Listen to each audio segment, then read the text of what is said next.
High বন্ধুরা, আজকে তো জন্মাষ্টমী সবাই পালন করছো আশা করি আমাদের বাঙালি পরিবারে। তো যাই হোক, আমরা তো নিরামিষই খাই সবাই ম্যাক্সিমাম পরিবারে। তো জন্মাষ্টমীতে জিলাপি হবে না এটা তো হতে পারে না। তো যাই হোক, জিলাপি খেতে ইচ্ছে হলো, তো ভাবলাম যে না ঠিক আছে, একটু ব্লগটা বানিয়ে নিই। তো সবাই পারো যদিও, এটা শেখানোর কিছু নেই, কিন্তু তবুও বাচ্চা বাচ্চা মেয়েদের জন্যই আমার ব্লগ বানানো, যারা পারে না, শিখতে চায়। তো যাই হোক, মানে আমি যখন বানাচ্ছি তো একটা ব্লগ বানিয়ে নিলাম। তো জিলাপি বানাবার জন্য আমি এখানে অনেক রকম প্রসেস করে জিলাপি বানানো যায়, ইনস্ট্যান্টও বানানো যায়, কিন্তু আমি এটা করেছিলাম কি, যেহেতু আমি আজকে জানতাম যে আমি জিলাপি বানাবো, তো কালকে আমি ময়দা নিয়েছিলাম, ময়দার মধ্যে আমি যতটা ময়দা অতটাই আর কি দই দই নিয়ে নিয়েছিলাম, টক দই, সাদা দই। তো এবার কেউ চাইলে জল দিয়েও করতে পারো, ইনস্ট্যান্টও করতে পারো জল দিয়ে, আবার দই দিয়েও করা যায়, সঙ্গে সঙ্গে বানিয়েও একটুখানি ভালো করে ফেটিয়ে ওটাও করা যায়।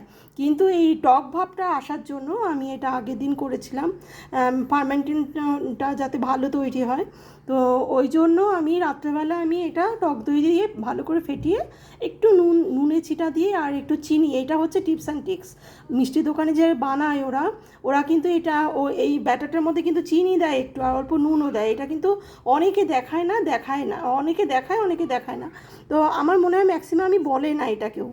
তো যাই হোক, আমি কিন্তু এখানে নুন আর চিনি দিয়ে আর টক দই দিয়ে ভালো করে ফেটিয়ে রাত্রেবেলা রেখে দিয়েছিলাম।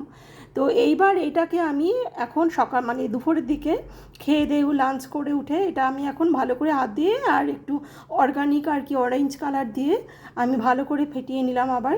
হ্যাঁ, নিয়ে তা আমার চিনি সিরাপও করে রেখেছি। সবাই পারো চিনি সিরাপ করতে, তবে হ্যাঁ, এটা মাথায় রাখতে হবে, জিলাপির চিনি সিরাপটা কিন্তু একটু তার হলে ভালো হয়, একটু আঠা আঠা টাইপের হয়, ওটা হলে ভালো হয়। হ্যাঁ, তো আমি যেমন অনেক এটা করতে হয় কি, মাপটা আমি মোটামুটি একটা আইডিয়া দিয়ে দিচ্ছি। ধরো 1 কাপ চিনি নিলে 1.25 কাপ জল, এরকম আর কি। হ্যাঁ, তো ওই চিনি সিরাপটার মধ্যেও আমি অর্গানিক অরেঞ্জ কালার দিয়ে দিয়েছিলাম, তো কালারটা আসার জন্য। আর এটা মানে মিষ্টির দোকানের মতো টেস্ট পেতে গেলে এখানে কিন্তু অনেকে বলে না স্যাকারিন ইউজ করতে হয়। স্যাকারিন ইউজ করলে পুরোপুরি মিষ্টির দোকানের জিনিসটাই পাওয়া যাবে, মানে পুরোপুরি খেতে টক টক একটু মানে খাস্তা একটু সুন্দর খেতে, মানে পুরোপুরি মানে কেউ বলবে না যে তুমি বাড়িতে বানিয়েছো। ওই স্যাকারিন ওরা ইউজ করে মিষ্টির দোকানে বা মেলাতে। তো এটা অনেকে দেখায় না, যারা ব্লগ বানায় তারা কিন্তু অনেকে হয়তো নাও জানতে পারে বা হয়তো জানলেও দেখায় না। আমি কিন্তু ক্লিয়ার করে দিলাম সব। এখানে কিন্তু আমি ওই আগের দিন করে রেখেছিলাম যেটা বললাম। আর আমি কিন্তু ওই স্যাকারিনটা আজকে আমি পাইনি, আমার হাজব্যান্ড পাইনি, স্যাকারিনটা আজকে দিইনি। আর এবারে এটা ক্রিসমি হওয়ার জন্য একটু মানে খাস্তা হওয়ার জন্য আমি কি করব আমি দেখাচ্ছি, তারাও ওই জিলাপিটা মানে যাতে এরকম ভেতরটা সফট থাকে, রস ঢোকে, রসালো হয়, কালারফুল হয়, আর ওই একটু খাস্তা খাস্তা একটু ক্রাঞ্চি ভাব আনার জন্য কিন্তু এই যে গরম ঘি আমি গরম করে নিয়ে এনেছি, এই ঘিটা কিন্তু আমি ওই বাটারটার মধ্যে আমি এখন ঢেলে দেব। ওয়েট, তোমাদের সামনেই ঢালছি। এই দেখো ব্যাটারটার মধ্যে পুরো ঘিটা, এই দেখো পুরো ঘিটা ঢেলে দিলাম। এইবার এটাকে ভালো করে ফেটিয়ে মিশিয়ে নেব, মিশিয়ে এবার আমি বোতলের মধ্যে ঢেলে আমি ভাজবো রিফাইন্ড অয়েলে বা ঘিয়ে ভাজলে বেশি সেন্টেড হয়। তো দেখছি আমি কি করছি। তো আমি এটা আগে ভালো করে ফেটাই নিয়ে বোতলের মধ্যে ভরে আমি দেখাচ্ছি, দেখতে থাকো। এই দেখো ব্যাটারটা কিন্তু আমি পুরো ভালো করে ঘিটা দিয়ে ভালো করে আর একই ডাইরেকশানে, এই যে একইভাবে একই ডাইরেকশানে কিন্তু ভালো করে মেশাতে হবে। আর আমি অ্যাকচুয়ালি এটা দিয়ে এখন আমি করছি, জিনিসটা পুরো রেডি আছে বলে, কিন্তু আমি অ্যাকচুয়ালি হাতই লাগিয়েছি, হাত দিয়ে ভালো করে কালকে মেখেছি জিনিসটাকে, মাখিয়ে রেখেছিলাম, ওই জন্য দেখো কোনো লাম্পস নেই, একদম স্মুথ ব্যাটার তৈরি হয়েছে। হ্যাঁ, এবার ঘনত্বটা কিন্তু এরকমই হবে, বেশি পাতলা করা যাবে না। এবার এটাকে আমি বোতলে ভরে নিয়ে আমি রিফাইন্ড অয়েলের মধ্যে একটু ঘি দিয়ে ভাজবো জিলাপি মতন করে তারপর শিরার মধ্যে ডোবাবো। ঠিক আছে, এই স্যাকারিনটা দিলে একদম মেলাতে যেরকম টকটক আর খুব মানে একদম কড়া মিষ্টির মতন খুব সুন্দর হয় খেতে, ওরকম লাগতো, কিন্তু আমার কাছে স্যাকারিন ছিল না। আমি একটু নুন চিনি দিয়ে এই ব্যাটারটাকে ভালো করে মাখিয়ে আর একটু অর্গানিক ফুড কালার দিয়ে আমি ভালো করে ব্যাটারটাকে মাখিয়েছি, আর শিরার মধ্যেও অর্গানিক অরেঞ্জ ফুড কালার দিয়েছি। তো চলো এবার এটা ভাজতে থাকি আর দেখাতে থাকি। তো আমার এরকম জিনিসটা পুরো রেডি কিন্তু, ঠিক আছে?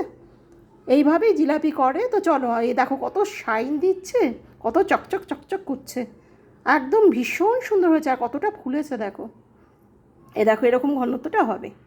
তো ঠিক আছে, চলো দেখতে থাকো আমি কি করছি নেক্সট প্রসেসিং। এবারে দেখো আমি কিন্তু এরকম একটা জিলাপিটা যে আমি পাকাবো, তো কিভাবে পাকাতে হবে, কেউ চাইলে কারুর কাছে যদি এরকম বোতল না থাকে, এই যে এইটা, এই যে এই বোতল যদি কারুর না থাকে, তাহলে কিন্তু তোমরা ওই প্লাস্টিক আছে যে পলিথিনের ব্যাগগুলো, ওই পলিথিনের ব্যাগগুলোর মধ্যে ভরে ভালো করে একদম গার্ডার দিয়ে একটা কোণ করে নেবে। করে মানে ওই পলিথিন, ছোটো একটা পলিথিনের ব্যাগ নেবে, মানে মাঝারি টাইপের, নিয়ে ওই পলিথিনের ব্যাগের মধ্যে ভরবে ব্যাটারটা। ভরে নিয়ে ভালো করে একদম অর্ধেক ব্যাটার ভরে নেবে আর অর্ধেকটা রেখে দেবে, ভালো করে গার্ডার দিয়ে বা গিঠো মেরে নেবে। নিয়ে ওই কোণটা যেটা দিয়ে পাকাবে, সেই একটা কোণ কাঁচি দিয়ে কেটে নেবে, ব্যাস সুন্দর করে পাকাবে। তো আমার কাছে আমি একটা এরকম বোতল কিনেছি, সে কোনখান থেকে কিনেছি সেটাও বলে দিচ্ছি, অ্যামাজন থেকে কিনেছি। এই বোতলটা দিয়ে করতে সুবিধে হবে, প্যাঁচটা দিতে সুবিধে হবে। তো এই যে মুখটা খুলে, এক মিনিট, এই এক মিনিট, এই দেখো এই বোতলে মুখটা খুলে নিলাম, খুলে এই যে পেঁয়াজ আছে, পেঁয়াজ দিয়ে নিয়েছি।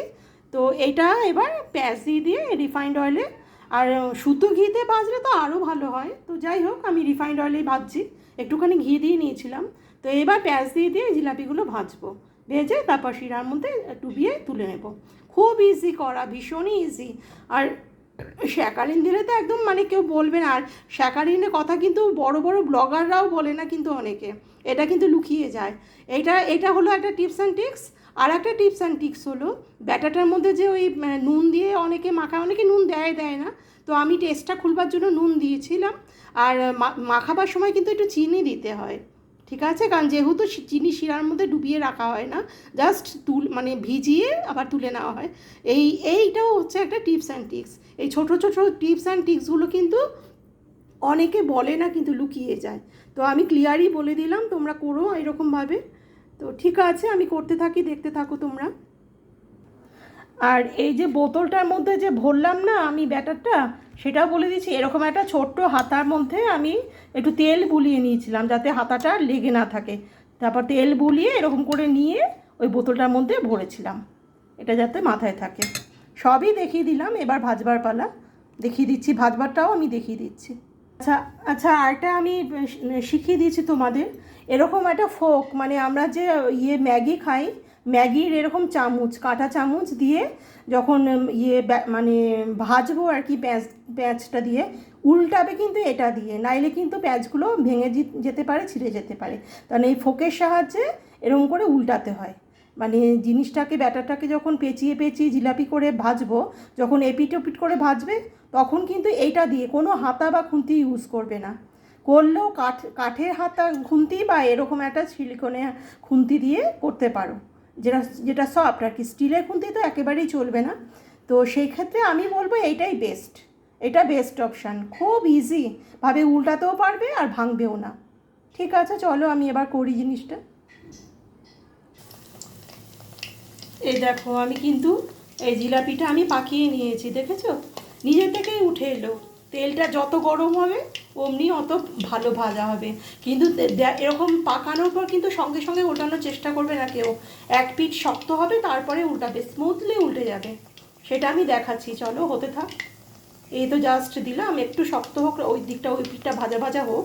তো তারপরে আমি আবার উল্টো করে দেবো ওই ফোকের সাহায্যে। তো ফোকের সাহায্যে কীভাবে উল্টো করব, তো সেটাও আমি দেখিয়ে দেব। এটা হোক, এখন হতে থাক।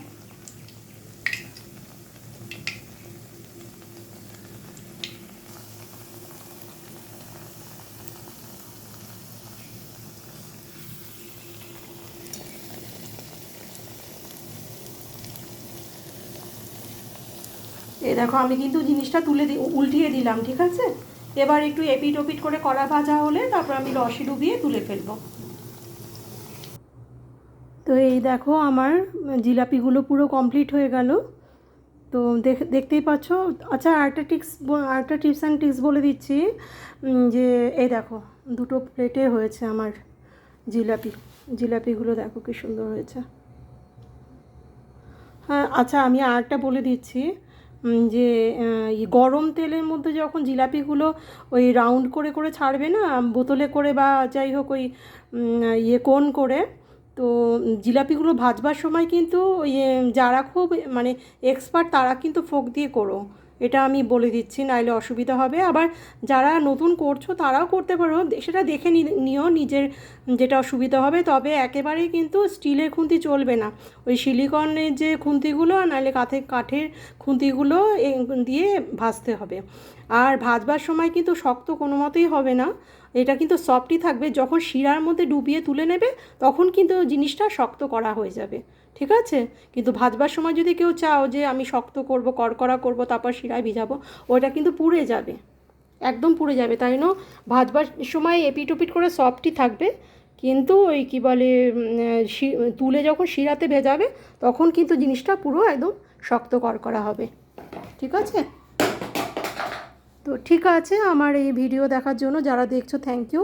যদি ভালো লাগে মনে হয় আমাকে সাবস্ক্রাইব করতে মানে করা যেতে পারে, অবশ্যই বানিয়ে খেয়ে আগে দেখবে যে সত্যি সত্যি ওই ভালো হয়েছে কি না।